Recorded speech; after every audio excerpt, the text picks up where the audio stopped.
Muy buenos días a todos, ¿cómo están? Estamos comenzando un nuevo fin de semana, por supuesto, con mucho derecho, derecho global. Estamos como siempre junto a Patricio Zapata, abogado constitucionalista, para dar una mirada en el mundo, a los cambios, las cosas más destacadas que nos sirven para tener como referencia de cómo funciona, eventualmente cómo puede aplicarse también en nuestro país. Patricio, ¿cómo estás? Bienvenido, buenos días.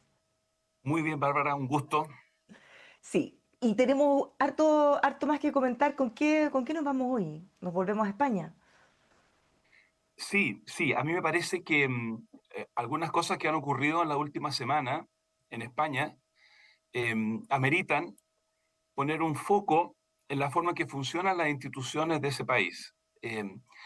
Y siempre lo digo, aunque parezca reiterativo, hablamos de España, pero siempre tenemos puesto un ojo en qué cosas podemos aprender, qué cuestiones podríamos evitar en nuestra realidad o copiar eventualmente. O sea, esto es una mirada a España, pero con su qué, ¿no es cierto? Siempre estamos pensando qué lecciones extraer para nuestra propia realidad.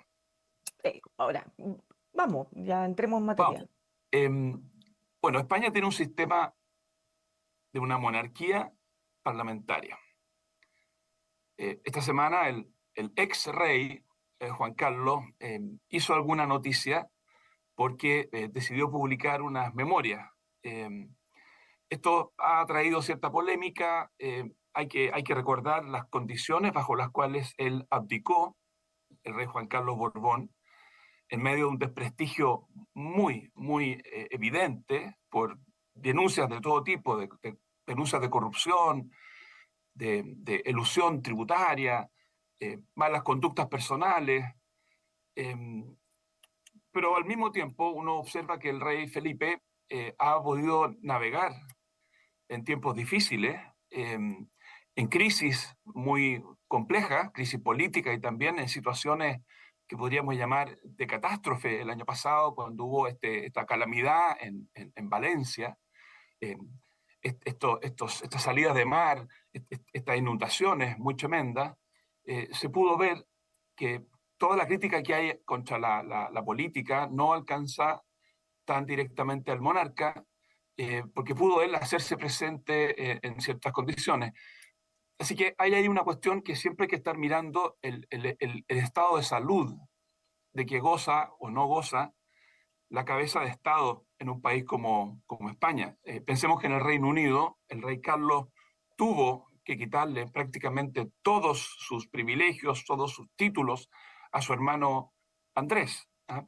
Las monarquías ya no pueden darse el lujo, no pueden darse el lujo de cerrarse herméticamente ante la crítica, ante la denuncia, eh, y, de lo contrario simplemente se van a hundir. ¿Ah? Así que a nivel del gobierno, un sistema parlamentario, la cabeza del gobierno es, desde hace un tiempo, Pedro Sánchez, el socialista Pedro Sánchez. Eh, y Es él que está hace bastante tiempo enfrentando aguas tormentosas. sí, la cosa es que me quedo dando vuelta, quizás nos salimos un poco, pero aprovechemos de comentar, porque en estas alturas de la vida que todavía existan monarquías, para algunas personas algo curioso, se ha tratado de eliminar. Antes se basaba en una sangre especial, sangre real, no sé, una voluntad de Dios, poco menos representantes de Dios directo en la tierra.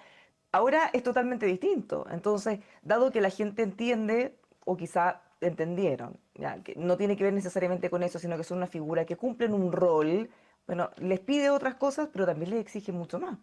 Ya no pueden hacer lo que quieran.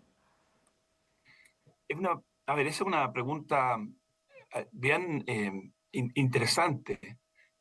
¿Cómo en los tiempos de hoy, en los tiempos donde eh, todo está desacralizado, donde por lo menos en Occidente marcamos mucho la diferencia entre lo divino y lo humano, en un tiempo de tanta crítica, bienvenida a la crítica, de cuestionamiento, en que la gente se siente igual y no tolera los privilegios? ¿Cómo en estos tiempos tú tienes rey o reina en Holanda, un país, un Países Bajos, digamos, un país eh, tolerante, progresista, moderno?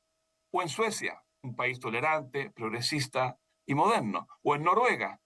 ¿Cómo se explica que una institución tan antigua, tan antigua, sobreviva en los tiempos de la inteligencia artificial, en los tiempos de... a ver, yo diría, primero, se le ha quitado buena parte del poder político, eso es obvio. No sería lo mismo si tuvieran poder político significativo. Pero también yo creo que esta sobrevivencia de la monarquía en estos países que mencioné, y en el Reino Unido y en España, es porque la gente tiene claro que la alternativa sería tener un jefe de Estado que viniera de la política. Esa es la alternativa. O sea, el jefe de Estado viene de la herencia o el linaje, la suerte, buena o mala, o viene de la política. Y yo diría que el cálculo que algunas personas hacen es, ya tenemos políticos en el gobierno, la jefatura de Estado, saquémosla un poquito de la trifulca, saquemos la jefatura del Estado de la disputa encarnizada, coloquemos ahí a alguien que no haya tenido que dar 20 años de lucha terrible para llegar a ese lugar, ¿ah? En el camino haciéndose de amigos, enemigos, traiciones, puñaladas. Debiendo favores, por ejemplo. Dejemos esa institución, la jefatura de Estado, un poco al margen de la natural y cada vez más brutal lucha política. De manera que esa institución, aunque tenga menos poder, pueda cumplir un rol simbólico, que sería más difícil que lo cumpliera si fuera una presa apetecida por la política y que se disputara como se disputan los cargos políticos. Y en ese sentido uno puede explicar que yo creo que si uno le pregunta, en algunos de estos países, no todos, en España hay sentimientos republicanos, siempre ha habido, en el Reino Unido hay también un poquito menos, pero yo me atrevo a decir que en los Países Bajos, o en Noruega, o en Suecia, ¿ah? La idea de sacar al jefe de Estado monárquico y poner a alguien del partido A o el partido B y haya que elegirlo, no creo que les resulte particularmente atractiva o que se justifique la innovación. Y ayuda, por supuesto, que en estos países que mencioné, los monarcas tienden a ser bastante sobrios, no dan jugo habitualmente, no dan mucha noticia, ¿ah? Y entonces conservan un cierto respeto o respetabilidad. Claro. Interesante eso porque, como decíamos, en estos tiempos, quizá si no hubieran preguntado hace 50, 100 años, uno habría dicho, no, de aquí al 2020, 2025, o sea, ya no va a existir. Han sobrevivido los tiempos, se han sabido reinventar. Déjame decirte algo más, espero no aburrir con estas cosas, pero No, que entretenido para los que nos están viendo, al menos nosotros nos un, entretenemos. un, un notable observador de la política, que fue Montesquieu, que escribió hace 300 años, dijo, cada régimen descansa sobre una virtud principal. Dijo que la República Democrática descansa sobre la virtud cívica, el compromiso de las personas a contribuir, a sacrificarse por la comunidad, a respetarse, a tener amistad cívica. Tomemos nota. Según Montesquieu, si esas virtudes no están presentes, la República Democrática cruje. Si no existe ese compromiso, esa responsabilidad, esa amistad cívica. En el caso de la monarquía, decía Montesquieu, descansa en el honor del gobernante. La voluntad del gobernante de cumplir su palabra y cumplir sus compromisos, aunque le costara el más inmenso de los sacrificios personales. ¿Ah? Renunciar a muchas cosas posibles. ¿Ah? Acordémonos que hay un gobernante británico que se enamoró a principios del siglo XX de una mujer divorciada, de Wallis Simpson, y, y le dijeron que eligiera. Usted quiere ser gobernante, rey, no puede estar con esta persona. Y él decidió, por el amor, decidió casarse, pero eso nos habla de una idea de que ser rey no es solamente tener un montón de privilegios, ventajas, sino que asumir en forma muy estoica ciertos compromisos. Y si no los puedes cumplir porque te resulta insoportable, bueno, Nosotros contamos. hasta luego. Por favor, que nadie piense, yo soy un profundo creyente en el sistema republicano. Me enorgullece que Chile tenga república desde hace 210 años y que cualquier chilena o chileno, no importa cuál sea su origen, pueda ser nuestro jefe de Estado. A mí eso me emociona y que no esté reservado a una familia, Borbón, Augsburgo. me encanta la idea de que cualquier chileno o chileno, no importa cuáles sean sus antepasados, sus antecedentes, pueda llegar a la jefatura de Estado. Así que para que nadie se confunda que no estoy haciendo una Sí, apología de la monarquía. está bien, pero el punto es que obviamente nosotros somos nosotros y nuestras circunstancias. Nosotros nacimos como república, es distinto de tener una monarquía y hacer la transición, que al revés. Sería impensado pasar de república a monarquía. Es que ese es el punto, claro. Uno mira y, como dices tú, uno intenta comprender, y eso no significa que uno necesariamente quiera Obvio, por importar supuesto. o trasladar, Entender ¿no? es distinto de justificar. Ahora sí, ya después de este desvío que es muy entretenido, nos volvemos a nuestro tema. Volvamos a nuestro Pedro Sánchez, que ha demostrado una resiliencia bastante impresionante. Él está, diría yo, colgando de un hilo desde hace bastante tiempo. Él nos dio una sorpresa a todos los que miramos con atención la política comparada, cuando por muy escaso margen sobrevivió a las elecciones de 2023. Fue una sorpresa. Todo el mundo asumía que se había acabado el gobierno de Pedro Sánchez y que iba a ser reemplazado por el Partido Popular, pero el resultado le permitió armar con pequeños partidos regionalistas y locales una mayoría, digámoslo así, lo más tenue imaginable, 176 a 174. ¿Ah? Él ha estado gobernando ya por 2 años con una mayoría realmente muy débil, pero mayoría. Es así, digamos, así funciona la democracia. La mayoría más uno. ¿Ah? Pero esta semana que pasó, uno de esos partidos pequeños, que hasta ahora había estado prestándole apoyo, que es un partido catalán que se llama Junts, Juntos por Cataluña, ese partido que lo había estado apoyando y digámoslo a cambio de un precio que pagó el gobierno de Pedro Sánchez, que fue tramitar una amnistía para aquellos cabecillas de este partido que habían intentado una independencia de facto de Cataluña hace 7 años atrás, 8 años atrás. Ese intento de hace 7 u 8 años atrás contra la Constitución, contra sentencias de tribunales, significó que la justicia española llevó a juicio a estas personas, a estos líderes. Ellos se fueron del país para evitar la cárcel. Eh, el líder principal está en Bélgica viviendo hace varios años, Carles Puigdemont. Entonces, una de las condiciones del acuerdo para que este partido chico apoyara a Pedro Sánchez es que las Cortes Españolas aprobaron una amnistía a las personas que participaron en ese proceso independentista. Para, para buena o mala suerte de lo que aquí se está conversando, el Tribunal Supremo Español, que es distinto al Tribunal Constitucional, dijo, perfecto, la amnistía está bien para la gente que desacató ciertas decisiones, para la gente que políticamente hizo cosas que no compartimos, pero si alguien se benefició económicamente, eso no está cubierto por la amnistía. Y hay gente que piensa que algunos de estos dirigentes eh, pudieron eventualmente haber malversado recursos públicos en este proceso. Entonces, el señor Puigdemont no quedó cubierto por la amnistía. Sigue en Bélgica. Y yo creo que parte del problema es que él hubiera querido una amnistía amplia que le permitiera, él está convencido que no robó nada y no tengo por qué pensar que sí robó, pero existe una investigación, hay una investigación. Eh, entonces, una de las razones por las cuales este pequeño partido se retira es porque quiere una amnistía total. La segunda razón, Pero te- te- total, o sea, pensando en la duda de si obtuvieron dinero o no, o incluso si se comprueba que obtuvieron dinero, igual quieren que los amnistíen. esta amnistía operaría independientemente de lo que tú concluyas porque impediría que se aplicaran penas.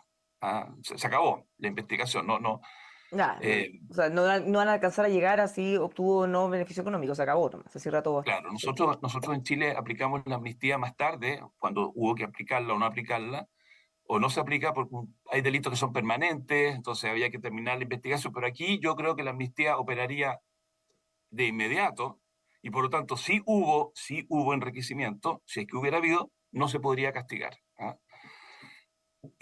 La segunda cuestión que reclama este grupo es que ellos exigen que Cataluña tenga cierto control sobre la migración, el ingreso a Cataluña, la salida y el control migrante, un tema que ocupa hoy día a todas las democracias más ricas.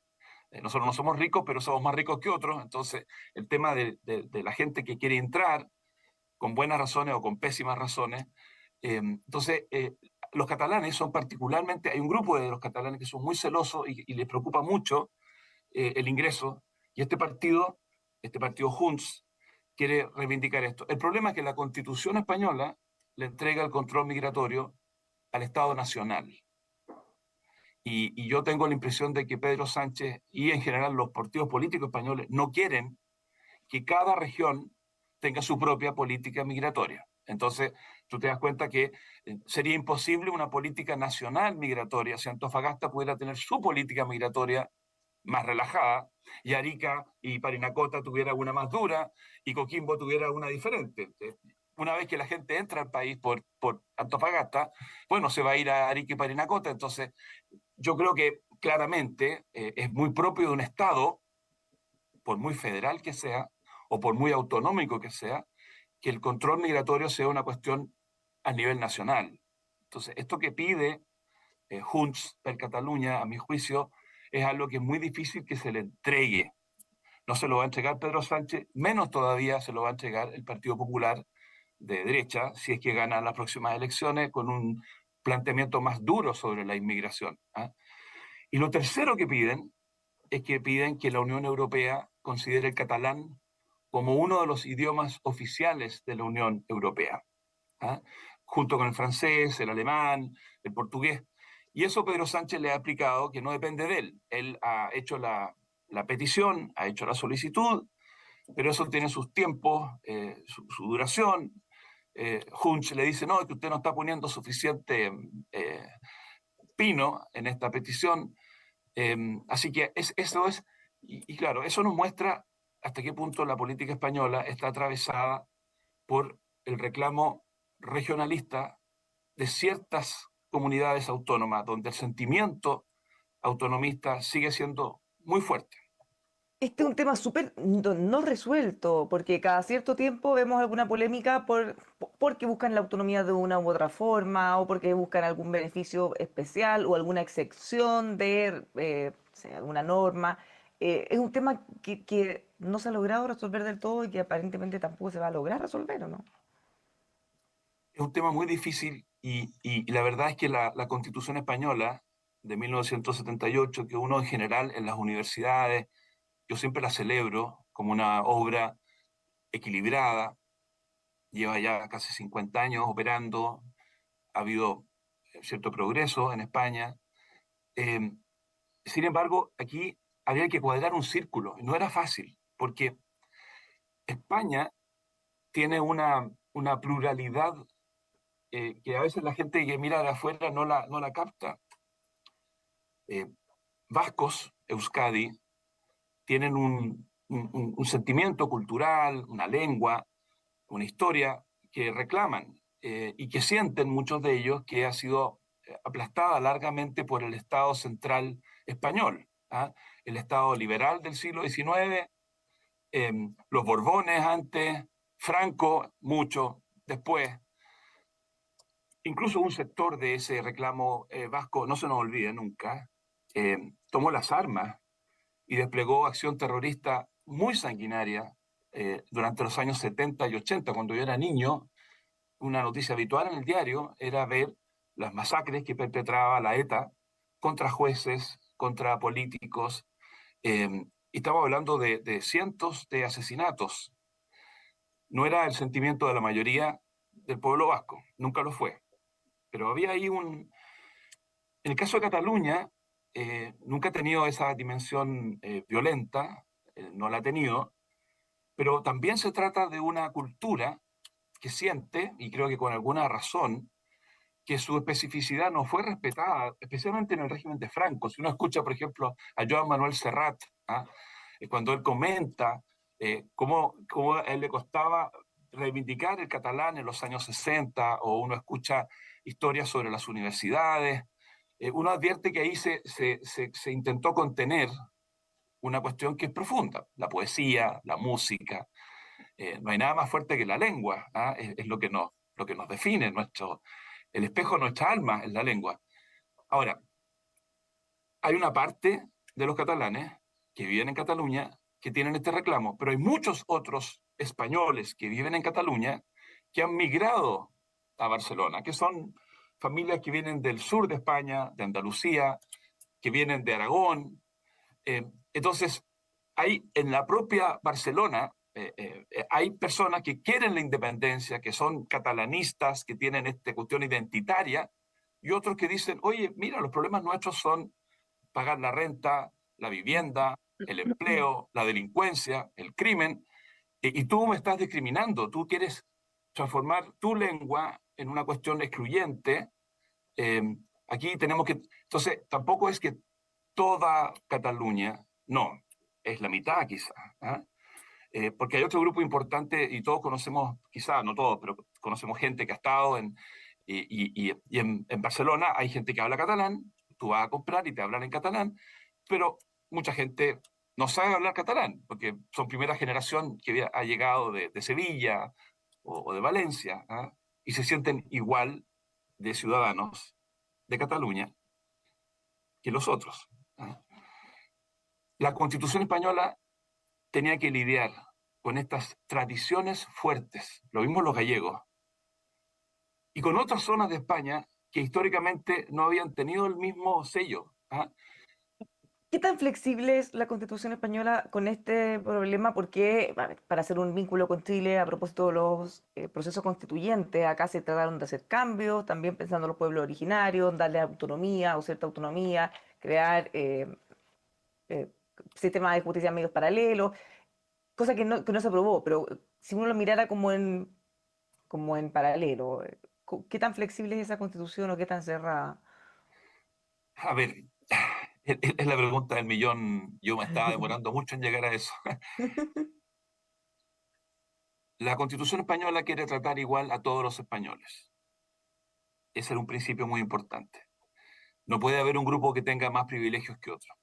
Entonces, el problema era cómo reconocerle autonomía a quienes reclamaban autonomía desde hace 50 años, gallegos, catalanes y vascos, sin darles un régimen que fuera ostensiblemente distinto o mejor que el que iban a recibir andaluces, castellanos, asturianos o aragoneses. Entonces, lo que se estableció fue a todas las regiones autónomas que se reconocieron, que son 17, se les garantiza un piso de autonomía, un piso común. Y luego se dijo, si ustedes quieren, si esta comunidad quiere más, usted puede ir reclamando más hasta llegar a un techo. La idea era, en muchas partes de España les va a parecer suficiente el piso. Entonces, los andaluces, los castellanos, la gente de Madrid, iba a quedar feliz teniendo para su propio autogobierno ese piso, ¿ah? El artículo 148. Pero es seguro que los catalanes, los vascos y los gallegos van a querer el máximo. Entonces vamos a tener comunidades autónomas con autonomía full y otras comunidades autónomas con menos autonomía. Y eso pudo haber sido una solución porque eso dejaba tranquilos a los catalanes que dicen, ya, somos todos iguales, pero nosotros somos más autónomos. ¿Ah? ¿Qué pasó? Todas las comunidades quisieron tener el techo. Todas. Entonces, empezó la carrera en que vascos y catalanes querían siempre tener, somos todos iguales, pero algunos somos más iguales que otros, ¿ah? Y iban negociando con los gobiernos un poquito más, un poquito más. O puede haber también ese, somos iguales, pero como fuimos desiguales tanto tiempo, nos tienen que compensar para que ahora quedemos iguales. o no queremos ser tan iguales en todo, porque somos distintos y nos merecemos más autonomía porque hemos Queremos ser peleado iguales por que nuestros ella. iguales. Exactamente. Entonces, ahora, han podido, de alguna manera, catalanes y vascos, ir consiguiendo siempre un poquito más, porque los pocos diputados que eligen los partidos regionalistas de Cataluña y el País Vasco son cruciales ante el hecho de que izquierda y derecha en España son fuerzas parejas. Entonces, después de cada elección, tú tienes 170, 160 diputados de derecha, 160, 170 diputados de izquierda, y al medio 20 diputados regionalistas de Cataluña y el País Vasco que se sientan a esperar quién va a ser más cariñoso, quién va a llegar con una mejor propuesta, con una mejor agenda. Y en esto hay que ser ecuánime. Ahora se critica mucho a Pedro Sánchez porque él logró el gobierno negociando con los catalanes, cosas que a mucha gente no le parecen, pero en alguna época fue José María Aznar, que para llegar al gobierno tuvo que negociar con una persona que había sido objeto de sus críticas más duras durante la campaña. Un señor que se llamaba, creo que falleció, Jordi Pujol, era el líder catalán autonomista en los años 80, un hombre de baja estatura. Esto tiene una explicación por qué me refiero a la baja estatura. Durante la campaña, para el primer triunfo de Aznar, fue muy duro la derecha española contra Aznar, de que por qué reclamaba por el idioma, que hasta cuándo reclamaba por el catalán, que hasta cuándo. La noche de las elecciones, cuando se conocen los resultados, frente a la sede del Partido Popular, la multitud que celebraba a Aznar gritaban: Puyol, enano, habla castellano. Ese era el grito que gritaba la multitud. El problema fue que cuando se terminaron de contar los votos, Puyol era indispensable y Aznar tuvo que ir a Barcelona, a un hotel, el Hotel Majestic, eh, ofrecerle una comida No, sí, de primer nivel era broma, no era enano. No hable y, castellano, lo que quiera. y gobernó los primeros 4 años de Aznar, fueron con el apoyo del el antepasado de Junts, que se llamaba Convergencia y Unión.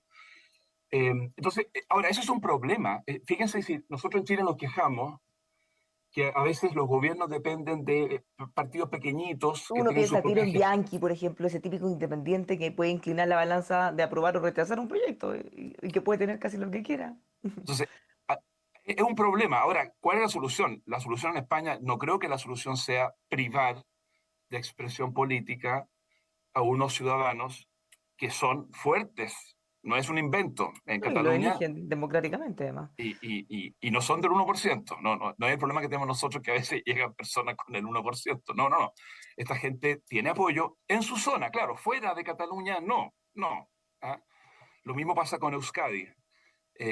Así que otra reflexión, ¿cómo lograr que tú tengas mayorías que funcionen y que no sean rehén de las minorías y al mismo tiempo no aplastar expresiones que son legítimas? ¿No?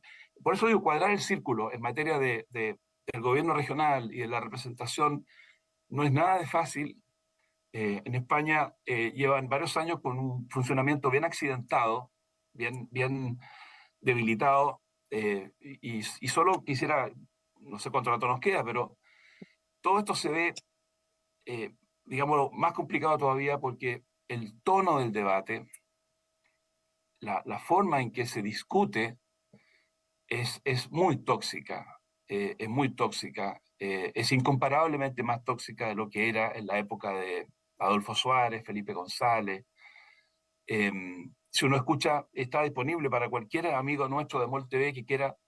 eh, los debates en las cortes españolas están en YouTube, están en todas partes, y escuchar cómo se tratan Pedro Sánchez con Abascal, o Gabriel Rufián de Izquierda Republicana, o la gente de Podemos con Núñez Faijó, o Cayetana, o Díaz Ayuso, todo, ¿ah? Esto no. Aquí todos han terminado con un lenguaje que es de guerra. Es como el que tuvimos en Chile antes del 73, en que yo ya no tengo ningún respeto. Yo sé que a veces nosotros nos espantamos por las cosas que se dicen y se usan expresiones que nos dan un poco de pena, pero yo tengo la impresión de que todavía, cuando uno ve un debate nuestro, hay un cierto piso, ¿ah? Por lo menos entre Matei, Jara, Kaiser, Kass, entre ellos por lo menos se guardan las formas, se saludan. En España yo creo que eso ya está bastante perdido a nivel de las cabezas. Y eso, por supuesto, sienta un ejemplo hacia abajo. Ya. Bueno, vamos a seguir mirando esto, es muy entretenido porque además se puede hacer la vinculación entre la contingencia, los temas de derecho, las discusiones que estamos llevando en nuestro país. Súper interesante y muy entretenido como siempre, Patricio. Muchas gracias.